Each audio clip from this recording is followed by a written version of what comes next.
What was one rule that was implemented at your school or work that backfired horribly? My high school was trying to prevent a senior prank since the class before us got a little out of hand. They basically told us not to have one, that they would get anyone who did anything in a lot of trouble, yada yada. So somebody has an idea. What if we do an anti-prank? The idea had floated around the halls and everyone knew what we were going to do. For an entire week, every senior was going to bring a potentially threatening item for a senior prank and do nothing with it. The week starts, and that Monday, nearly the entire senior class carries a banana with them to every class. This is a school of 2,600 students, 650 in the graduating class. So there are hundreds of bananas being carried throughout the halls. Teachers and assistant principals freaking out. By noon, an announcement was made that all bananas need to be eaten or thrown away and they would be confiscated. So by that afternoon, every banana was taken away from the student. The next day got even better. Somebody has the idea we should all bring a gallon jug of water with us to class. And to no one's surprise again, there's an announcement that they're going to start taking up the water jugs for fear of what we're going to do with them. But this time, the students got creative. People are resentful now and not wanting to give up their precious water. People are hiding them in backpacks, avoiding teachers in the hallways, whatever it took to keep their water jugs. But alas, most of the jugs had been confiscated. So the students start taking to social media.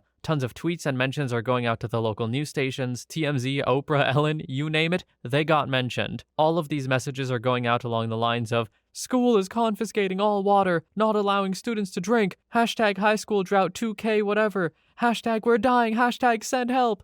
You get the picture. Before the end of the day, 2 different news reporters were at our school. Guess we had the last to laugh after all. Ah, yes, telling a large group of teenagers what not to do. That historically has always gone well. The school got exactly what they should have expected. Next story. In my dorm, if you did something that triggered the smoke or fire alarm, you had to do a safety presentation for everyone on your floor. This was intended to deter pranksters from pulling the alarm. A guy on our floor was making grilled cheese in the kitchenette and burned it, which legitimately triggered the fire alarm. Afterwards, he explained, assuming that since it had been a legitimate alarm and not a prank, he wouldn't have to do a presentation. He was, of course, wrong. So the next Wednesday night, the entire floor assembled, and we were treated to a 30-minute safety presentation on the dangers of grilled cheese sandwiches. It literally contained nothing about fire safety. It was all choking hazards and cholesterol. Our RA was furious, but the student pointed out that the write-up he'd been given just said a safety presentation. We didn't get any more after that. Next story. If you violated the dress code policy, you had to wear these really big gray sweatpants or sweatshirts that said DCV in big orange letters. Dress code violation. It became a thing to get caught because they were apparently really comfortable. When the admin finally caught on that people were trying to get them on purpose, they changed it so that you got in-school suspension. Joke's on them for that too. Lots of kids preferred that over being in class. Next story. Well, it wasn't a school-wide policy, but I had a super whiny French teacher who would constantly hand out detentions for things as inconsequential as walking to the trash can to throw away a piece of paper. She absolutely could not deal with the fact that we periodically might need to actually leave our chairs for a perfectly valid reason. One day, she locked herself out of the classroom and nobody would let her back in. Sorry, we aren't allowed to get out of our seats. She had to get the janitor. Next story. There was a rule they put in place in my freshman year of high school that if you arrived late after the first bell, you couldn't park in the parking lot. You'd have to park at the gas station down the highway and walk to school, making you even later. It stopped after 20 or so people intentionally showed up late to school and made a mass exodus along the highway, on top of a lot of parents bickering. This one seems like an easy safety complaint. All it would take is one parent calling being like, I can't believe you make my son walk 20 minutes to school. You know how unsafe that is. What if he gets hit by a car? It would be your fault. And then it's all over, I'd assume. What a weird rule, though. You're late, so your punishment will be, being more late. Got you. Next story. My school banned all balls over a couple of inches in diameter because someone kicked a football through a window during lunch. Most of us that walked home past the woods by the golf course had a ready supply of golf balls as a result. Golf balls were still allowed under the new rules due to their size. 3 broken windows in one lunch period later, they weren't. Next story. I'm a programmer. On a previous job, the developers and teams were measured by the number of feature requests they completed. We figured out to subdivide everything to blow it up into the maximum number of feature requests possible. A manager might request a new report. We'd set up separate feature tickets for create button, make button blue, make button respond when clicked, implement business logic, display results in grid. allow sorting of grid, and so on. We'd subdivide a one-day task into 21-hour tasks. Management loved it. Our team looked 20 times as productive, despite deliberately slowing ourselves down with red tape. Next story. Don't do anything unless directed by your boss. Any deviation from this will result in write-up or termination. This was a very literal directive from our upper management that took place after an office incident. Our work is very fluid and our team alone contained 20 people. Needless to say, productivity hit unfounded lows. Next story. New manager got rid of the sofa in the break room so people couldn't nap on their hour-long lunch break. No one overslept or took the piss, but it was good to have the option on a tough day. Stoner guy started sleeping in other places, including in between walls and in the warehouse. That's when we started losing him and couldn't find him, as he'd go into a deeper sleep and was less likely to be disturbed. He didn't lose his job somehow. That place had a hard time hiring. Edit. To clarify where Stoner Guy would go, we'd find him in between walls and shelves. It was a DIY store that had been something else years before, so there were random partition walls and oddly laid out shelving units everywhere. A real crap show of a store layout. He had quite a few places to hide in and to nap. Next story. They made a new rule where we had to ask permission to use the restroom during lunch. We all coordinated and the whole cafeteria would raise their hands at once to request to go. They responded by sending us two at a time. We did this for a few days, then changed our procedure to everyone just getting up at once and going to the restroom without permission. They didn't ever officially do away with the rule, but the teachers on duty in the lunchroom eventually just stopped enforcing it. I've never understood the whole, you have to get permission to go to the bathroom. Like what? You're telling me that these kids have to limit their bodily functions because it isn't, the time to go? That is not how anything in the real world works, man. Next story. No running during recess. It was made because some kid in the second grade ran and tripped. So for whatever reason, they restricted running for all grades K to 5. Everyone should know that when you ask a 5 or 10-year-old not to do something, that's the next thing they're gonna do. They started running in the halls, the cafeteria, the classrooms, and you bet your butt they ran outside. After a week, the teachers stopped enforcing it and everyone stopped caring. Next story. My senior year of high school, some guy in my class got an in-school suspension for wearing a headband. He had long curly hair, so the next couple of weeks, almost every guy on the football team started wearing headbands in protest. Keep in mind that girls could wear headbands, just not guys. No one really understood this rule. Next story. A school in my area jacked up the cost of the parking pass. People protested by not buying the pass. Instead, they rode the bus. Funny thing is, the county really relies on juniors and seniors driving because they don't have enough buses for all the students. The parking pass fee dropped. People drove again. Don't ever let them tell you driving to school is a privilege. They need you to drive to school. Next story. Our school made it so you couldn't play dodgeball anymore. So what happened was that the gym teachers came up with this new game called Fireball. The rules are there are balls in the middle of the gym. People go on two separate teams. They go for it, and if you get hit, you're out. If you catch a ball, well, okay, so it was basically dodgeball. Then Fireball was banned, so now there's a new game called Pinball, which isn't involving the machines, unfortunately, but it's basically dodgeball or Fireball, but there's bowling pins that need to be knocked over as well. I think they gave up after a while. Next story. Zero tolerance, which means if you're involved with fighting, you will be kicked out, no questions asked. They thought it would mean no more fighting. No, it means if the bully is beating up a kid, no one could step in for fear of involving themselves with the fight and getting kicked out. No one would snitch because it means the bully will target you next, and now you're involved in fighting and get kicked out. It is a crap policy. Yeah, I really don't get the whole, it doesn't matter who started it, because, yeah, it actually super matters who started it a lot of the time. There should be a clear difference between,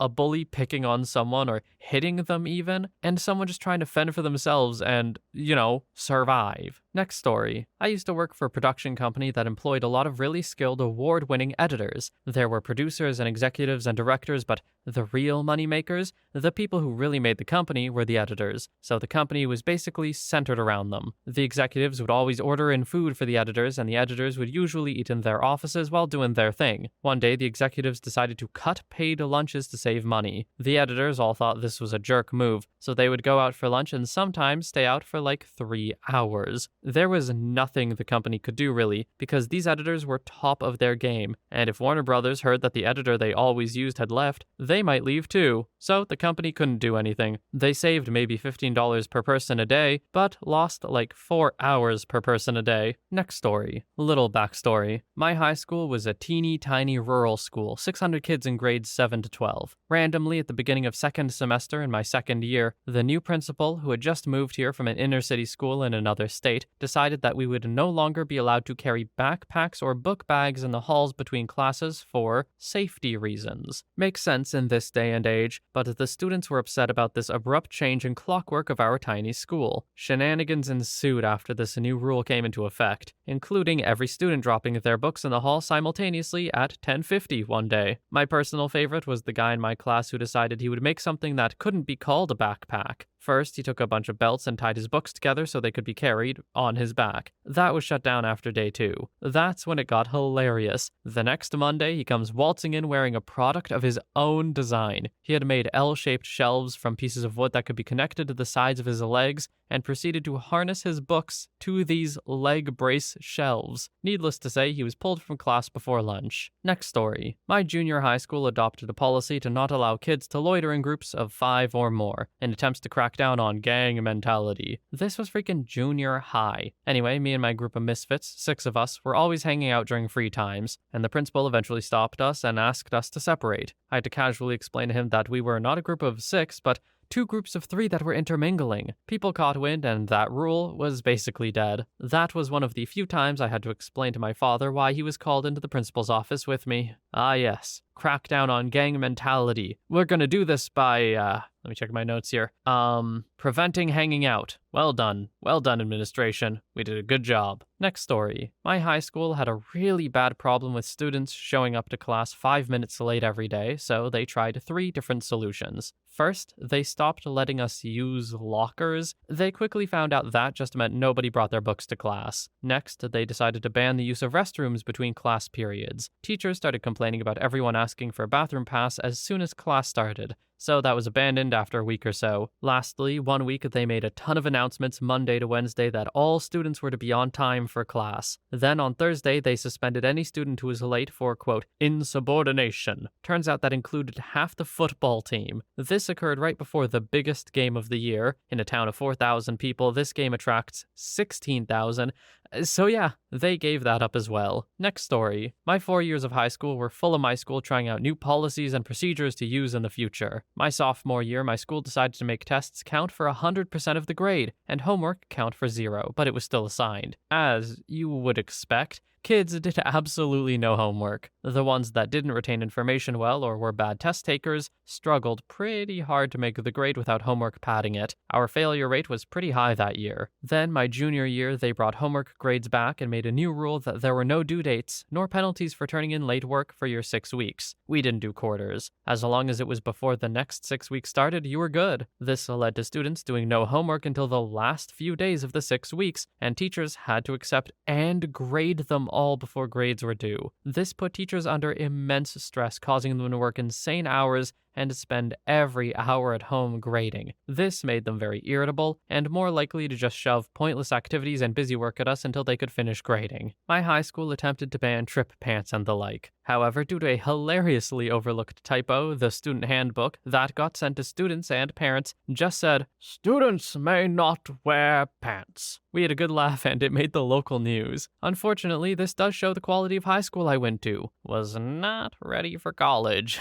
Next story. This was actually in the news a couple of months ago. We had a really hot summer last year, and the boys at my little brother's secondary school were mad they couldn't wear shorts, but the girls could wear skirts. The junior leadership team brought it up at a meeting, and the head teacher went jokingly, "All right, if the boys want to wear skirts, then let them." A group of boys went to school wearing skirts the next day. Then, it wasn't just a group of them. Next story. I've told this story before, but my high school tried to crack down on people wearing their ties too short, as was the fashion. It got to the stage where anything except completely pristine uniforms would get you a detention, which, coming up to exam season, was one more thing we did not want to deal with. In protest at what was seen widely as a ridiculous rule, ties started getting longer and longer. 1 foot, 2 foot, 2.5 feet. as long as people could get them. It culminated in one girl sewing ties together into a 5-foot beast that trailed on the floor as she walked, and resulted in the deputy head having a screaming crap fit one day about how disrespectful we all were to the uniform codes. After that, the teachers quietly gave up on the new hardline approach to uniforms, and everything went back to normal. Next story. I told this story before, but in high school they banned backpacks in classrooms. Everyone was mad. Some girls started bringing bigger purses to put their books in, so a bunch of dudes brought their mom's purses in and were using those. Administration and teachers got upset because we found a loophole, so they banned purses too. At which point a bunch of moms got upset because their daughters had to carry around tampons and stuff in their coat pockets,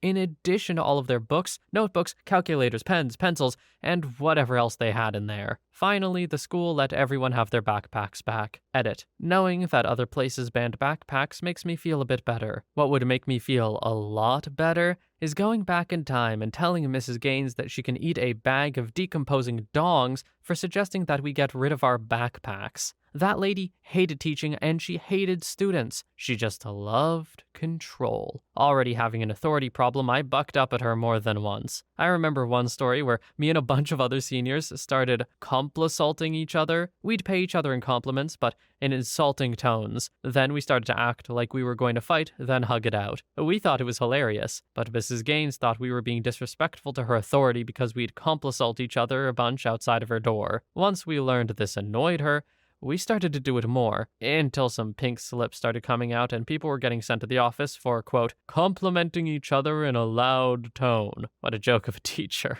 Next story. We got a new manager for our office. She was an outside hire and was trying to prove herself quickly, and she was obsessed with efficiency. So her first week here, she sent out this very rudely worded email about employees eating at our desks. We have a very small break area, 4 tables, and we have about 300 employees here, and that we all had to stop eating at our desks because, quote, it was not efficient to eat and try to work at the same time. Through a coordinated effort by some of the more sassy people at the office, they all had their lunches at the same time and filled the break room with about 90 people, elbow to elbow, and they all ate standing up. Literally the next day after that happened, she sent out a follow-up email saying we could eat at our desks, but she advised us to take a break from our work from time to time. It was pretty funny. Next story. At my college, my dorm used to have this thing called Malt Mondays. Someone would go around knocking on doors at around 8 or 9 p.m. asking if you wanted to order a 40-ounce. Then they would go on a run to the liquor store and buy them for people that ordered them. We would then all hang around outside drinking 40s and listening to music until security came and told us to take it inside. It was a fun tradition we had, but the dean hated it. He decided to fund his own Malt Mondays, but instead of malt liquor, he wanted to draw people in with free chocolate malts. What ended up happening is people who did the regular Malt Mondays and wanted a chocolate malt would just go to that one first, get a free treat, then leave and go drink 40s. Next story. When smartphones were starting to become popular, my school had a zero tolerance for phones policy. Having your phone out resulted in an immediate suspension. My phone went off in class my freshman year and I got suspended for that. Keep in mind, I was that kid that had a 4.0, never broke any rules, never even got a detention, and that was the thing that got me suspended. The school eventually removed the policy because more kids were getting suspended, and I'm sure that made the school look bad. Wow, a zero-tolerance policy not doing well? Having unintended effects? I mean, no one could have seen this coming, guys. What were we supposed to do? Next story. This was just one kid, but it was hilarious. In the late 90s, humorous graphic tees became a popular thing, and the mall had a few stores that sold questionable taste shirts. Stuff that said, adult content star, orgasm donor, a headless guy holding a sign that says, will work for head, that type of thing. The school made a rule that if your shirt was inappropriate, you would have to turn it inside out. A kid in my class shows up to school with a shirt that says, I'd rather be touching myself. The teacher sends him to the bathroom to turn it inside out. He returns with an inside out shirt that says, I put the FU in fun. The teacher doesn't realize it's the same shirt, so he takes it off in class and shows her both sides. He had a few shirts custom made with prints on both sides. She asks him if he has another shirt in his locker and he says, I have my gym wrong clothes? She told him to go get the other shirt and change. He walks back into the class with a shirt that says, "You're driving me knucking futs." The teacher said, "Just go to the office." So he goes to the office and tells them he was sent there because of his shirt. So they say turn it inside out and go back to class. He turns his shirt inside out and walks back into the class with a shirt that says, "Free mustache rides." She said, "Did you go to the office?" And he said, "They told me to flip it inside out and come back to class." The teacher just sighed and said, "Just sit down." She went about teaching, and we thought he won. But he ended up getting suspended for 3 days. When he returned from suspension, he wore shirts for probably a whole week that said, "I love teachers. Support your local teachers union. Cops are the good guys. Drugs are bad. Wash behind your ears," etc. It was funny because he made these overtly positive shirts, and the teachers and students would try to read into it too much to see what they really meant, as if it were just a tongue-in-cheek thing they didn't get. Eventually, one of his positive shirts that he found said, "Support single moms," but he claims he didn't realize that there was a silhouette of a stripper on a pole. He says he thought it was just a woman, so he got suspended again. As a side note, the same kid brought a blow-up doll and took her to every football game, basketball game, pep rally, etc. Gradually, he also worked her into official school functions and brought her to school several times. For whatever reason, the teachers just gave up on that one. We passed her around over our heads at graduation. He even bought her a cap and gown. Edit. A lot of people have asked what he's up to lately. I'm friends with him on Facebook, and he's a truck driver and bodybuilding enthusiast. The dude is jacked now at 39 years old. Next story. Not school, but work. My work just recently tried to implement a new attendance policy that didn't last 24 hours. They changed it so that after 2 unexcused absences in a year, you were fired. An unexcused absence is any absence or tardiness. I think you're allowed 4 tardies when you didn't give your boss more than 24 hours notice. Next story. My college didn't allow younger years to leave the grounds and go to the shops during lunch. They just asked the older years to buy stuff for them. The college banned energy drinks. A black market sprung up with the older years being dealers. Edit. UK college, so 6th form. Though we had years 10 to 13, so ages 16 to 19. In the UK, college is like high school. Next story. The school was so hopelessly obsessed with the league table standings that any kids getting A grades were untouchable. They made the school look good so they could treat who they liked how they liked. Bullying skyrocketed, the school's reputation plummeted, attendance dropped, and their precious league table results followed. They put winning points ahead of the duty of care to the children. Jerks. Next story. The school had assigned parking spaces, and if you didn't get your tag for your car and which space was yours at the beginning of the year during registration,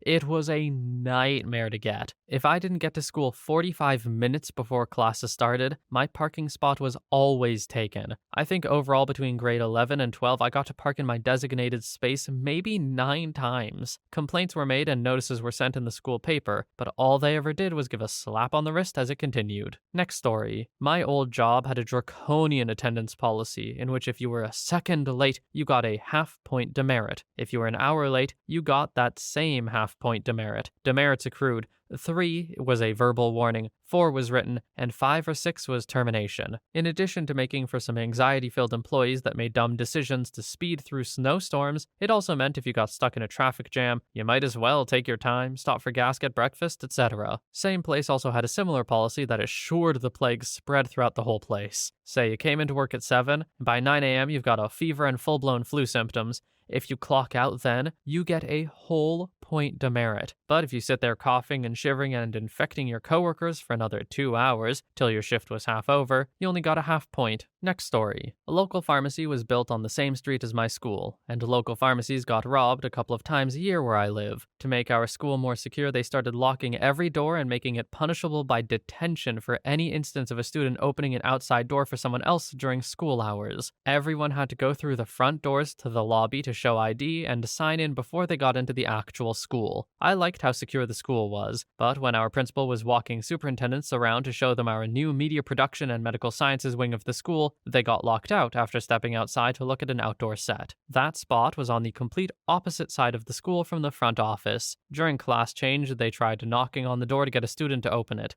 Everyone ignored them and followed the rules. Those old men and ladies had to walk around the school in 95-degree 90% humidity weather, sweating their suits off. Our principal did commend all the students for following the rules at the next school assembly and said how proud he was to show how safe the school was. Cool dude. Yeah, you know what? Props to the principal. It probably would have been easy to be like, oh, why didn't you open it? You know who I am, you know who they are. Instead, he was just like, they followed rules. Nice. Next story. My high school's student council decided to use their funds to build a bike cage. The idea was to reduce thefts. Bikes go in at the start of the day and are locked up there until the end of the day. There would still be racks outside the cage for students to use who needed to leave in the middle of the day. You know, dentist, cutting class, etc. I told the other council members that the bike cage would cause a huge increase in traffic, as what was previously an open bike rack would now only have one exit and entrance. Additionally, it would actually increase theft, as people would now cut locks in the cage without worrying about someone looking at them through the covered fence. They were planning a chain link fence with slats in it.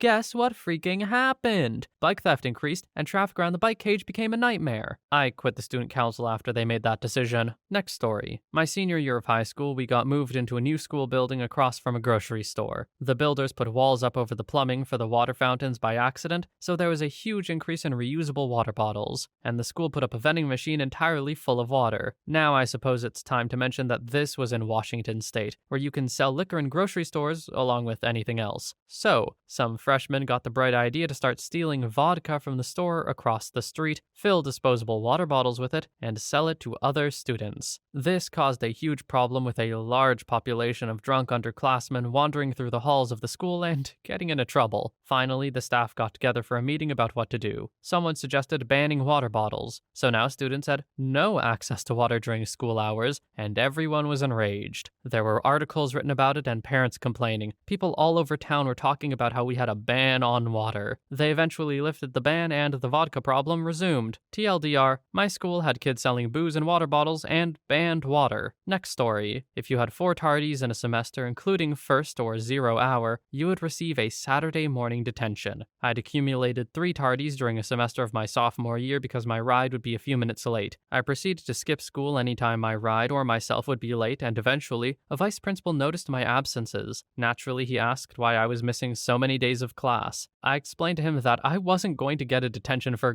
going to school. His only recourse was to suggest that I try to be on time more often. Felt good to walk out of his office knowing that conversation didn't go how he expected it to. Next story. My high school had, and perhaps still has, a program called TAD. Tardiness, Attendance, Discipline. I think that's what it stood for. Anyway, the idea is if a student weren't late or misses a single day or gets a detention after a semester, he or she wouldn't have to take exams. Sounds great, right? Except when you figure that the most punctual and studious students among us who achieved this became terrible at taking tests. Poor SAT scores and struggling in college. Okay, also punishing attendance for a child is ridiculous anyway. In high school, it does make a little more sense, but still, these are kids who probably can't drive yet. They can't really be fully responsible for their getting to and from school. At least not fully. I know it's not really what OP was talking about, but still. Attendance punishments never really made sense to me. Next story. You now need 40 hours of community service to graduate. It's recommended that all freshmen do 10 hours a year, while the seniors start as soon as possible to get the 40 hours out of the way. The rule was gone the day before graduation, because they would have had less than a 10% graduation rate that year, and that would have made the school look terrible. They did this to try to increase their reputation of being a good school. All the other schools in the area are trash, though, so I really don't know why. Next story. IT department changed how work is given out and time is accounted for. Had to fill out daily timesheets that accounted for every 15-minute section of time with a summary of what you've worked on. Anyone that needed IT help had to go through one person. The problem is that the one person giving out work had no clue who had what skills. The timesheets were a waste. We had to stop and report what we were working on. Classic micromanagement. Within months, the entire IT staff left except for one guy. Don't micromanage when the job market is full of other jobs. Next story. We weren't allowed to run during recess in elementary school after girl fell and broke her arm when playing tag. The rule was you had to have one foot on the ground at all times. So we ended up having kids doing this little shuffle run thing by sliding their feet across the gravel and pavement, but still going at running speed. After another broken bone and a lot of scrapes, we could run again. In middle school, we had a very strict no cell phones rule. This was during the flip phone craze. Like if they saw a cell phone in your pants, they could ask to look at it and take it. problem was all the girls in my school kept their phone in their back pocket. So all the girls would make a huge fuss whenever male teachers would look at their back pockets. And for some reason, guys would do the same thing. Why are you looking at the front of my jeans, coach? For a while, it didn't really work and teachers just took them anyway. But after a couple of parents got loudly involved, they stopped doing that. Also, a girl gave some guy head by the candy machines during an assembly in the 8th grade. So we had teacher guards patrolling the halls during every assembly after that. It didn't backfire, but it did suck.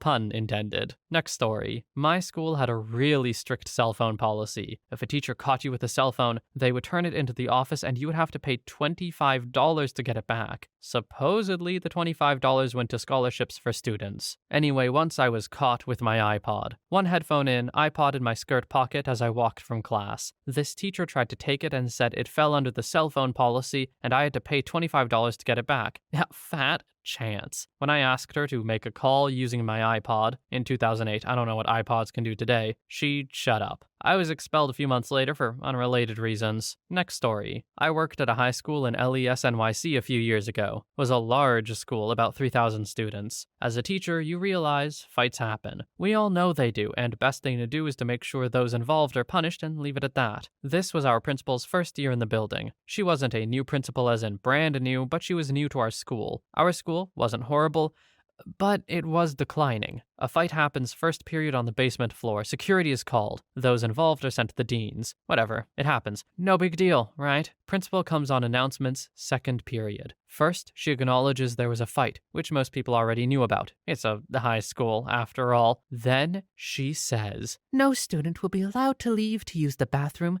the rest of the day. Teachers, do not allow students to leave to use the bathroom." Well, this wasn't received well. Students decided to flood the halls, yelling and shouting. This happens on all floors, 6 total. Students refusing to go to class, just shouting, yelling, running in the halls. I opened my class for the good kids and got in as many as I could. Security couldn't do anything. This went on for 2 to 3 periods, so this was prime lunch period. Most of these kids said screw it and just left. Around a 6th period, an assembly was held. Those students who remained were put in the auditorium where they were lectured by administration. The kids, who did nothing wrong, mind you. Eventually, word gets out to the NY Post that there was a riot. It wasn't, but a reporter asking kids, you know what's gonna happen. She turned out to be an awful principal, and after more incidents and bad press, we ran her out within a span of 2 years. What do you mean? Not allowed to use the bathroom for the rest of the day. I don't get it. Who are you punishing? What's the plan? I can't even fathom the mental gymnastics required to reach that conclusion. What a ridiculous punishment. And applied to everyone not involved in the fight. Like, what? No kidding, she was a bad principal, OP.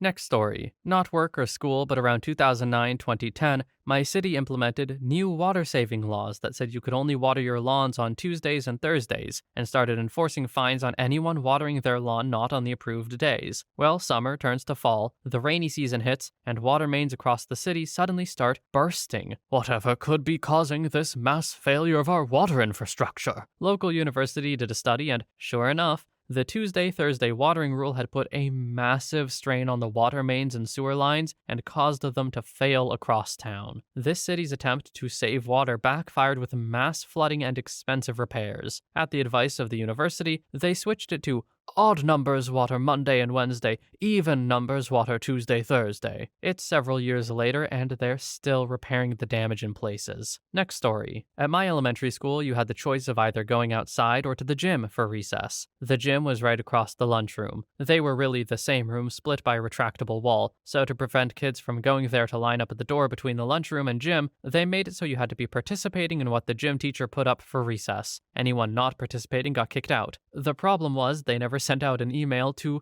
the gym teacher regarding that rule. So to no one's surprise, almost everyone who went to the gym lined up at the door, and the line wrapped around the entire gym. They soon closed the gym during recess. Next story. I went to a small private school with a strict dress code through middle and high school. Enforcing the dress code meant that they had a lot of violations to hand out. My 10th grade year, we got uniforms to try to fix the problems, which were short skirts, wearing sweatshirts, shirts not long enough, and low-rise pants. However, the policy they chose was that you could buy them from the catalogs they gave or match similar items from regular stores. Everyone went to American Eagle and similar stores, and it did not fix the problem. Unfortunately, I don't think they cared and kept the uniforms. Next story. story. When I graduated from high school, they had just completed the installation of a new football field. The little rubber pieces, not sure what it's called. They sent out a notice saying that girls were not allowed to wear heels in order to protect the new field. We'll ignore the fact that they were setting 500 metal folding chairs on the new field, though. Most of the class graduated barefoot, wearing the ugliest, dirtiest shoes they could find, or in cleats. Basically anything to make a point about how absurd the rule was. If I recall, there were a lot of embarrassed parents upset with how the pictures of their recent graduates came out. The rule was abolished after that. Next story. Not so much backfired, as much as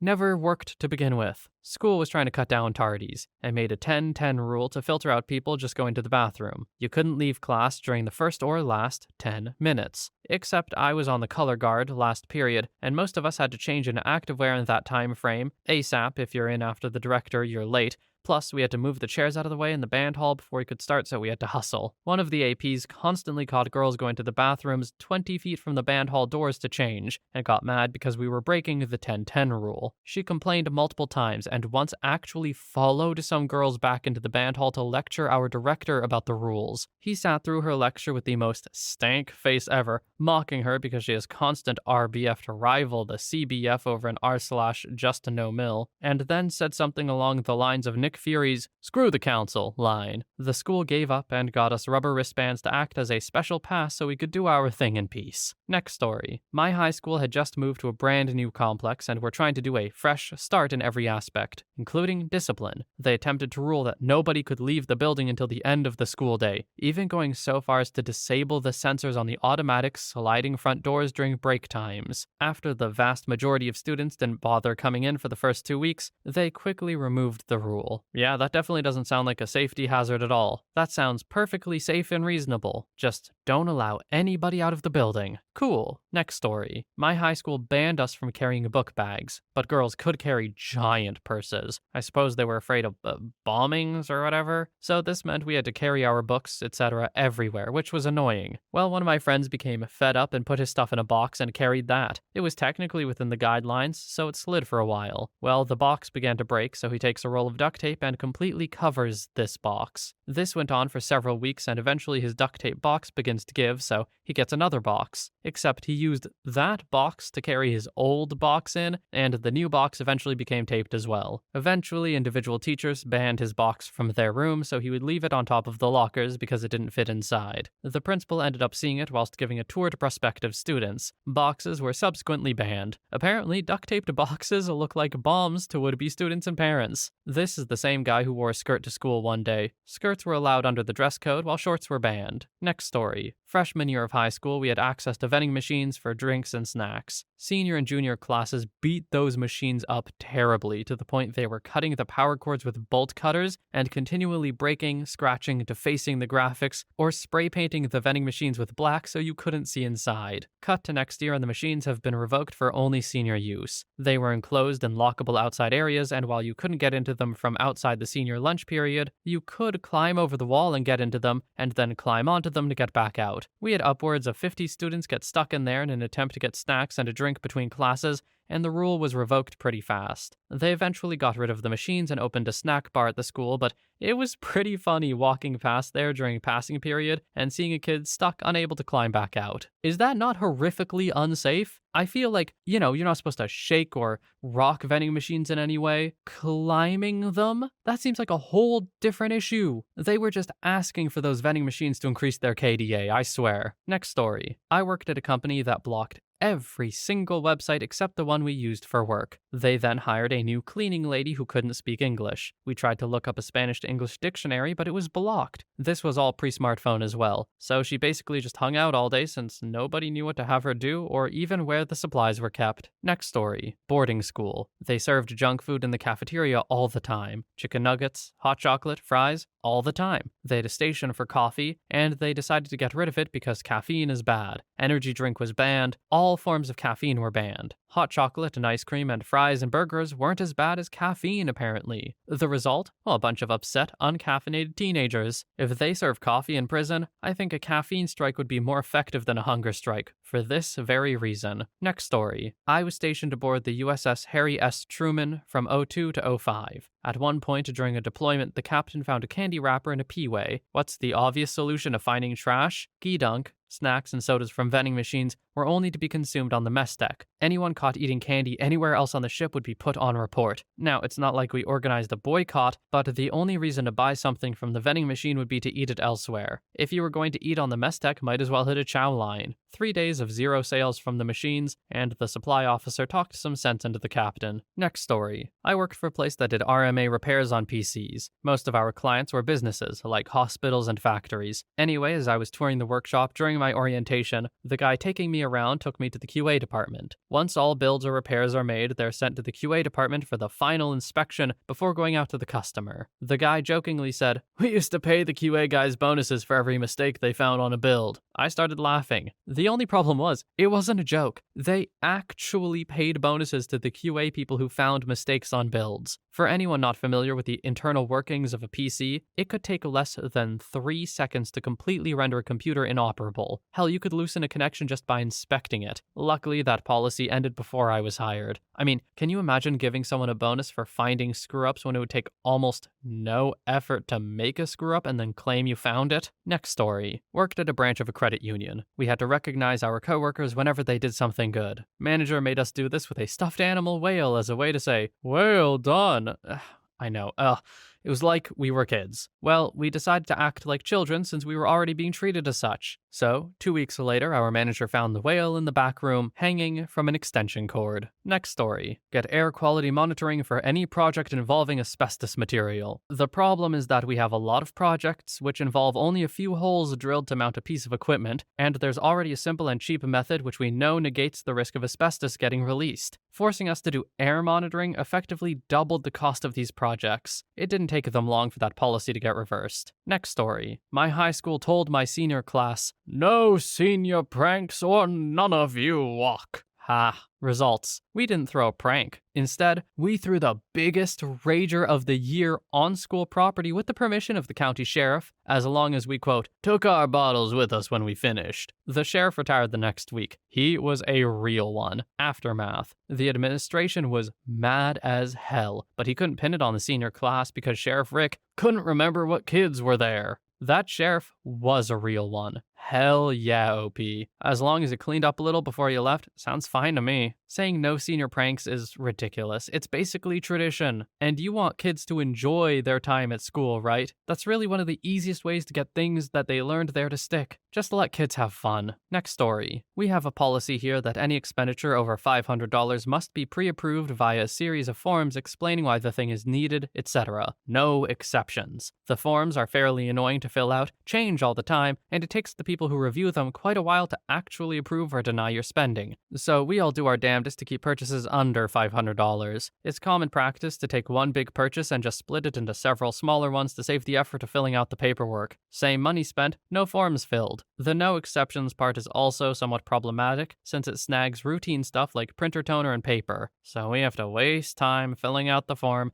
and they have to waste time reviewing it and approving it. Next story. Oh, this is golden. There was an incident in my school where a girl used the word gay as an insult in class to a gay teacher. We had an assembly to tell the school that the use of the word gay was banned. Not for insults, period. If you were heard using the word gay even in the right context, you would get a detention. If you wanted to talk about a gay relationship, you had to say homosexual. As you can imagine, there was a very large petition created, and many parents called up appalled. Complaints said that it was demonizing the word further. Next story. My cousin went to a Christian high school back in the 80s. They came up with a policy that any student caught with any sort of birth control would be expelled for violating the moral policies. Long story short, 3 or 4 girls were eventually expelled for showing up at school pregnant. Others escaped that punishment by getting abortions. Quote, morality. This is probably the most extreme example of abstinence as the only teaching. Straight up banning birth control. Are you kidding me? There are reasons other than not getting pregnant that someone would take birth control. It's used for other things, guys. Truly a decision rooted in so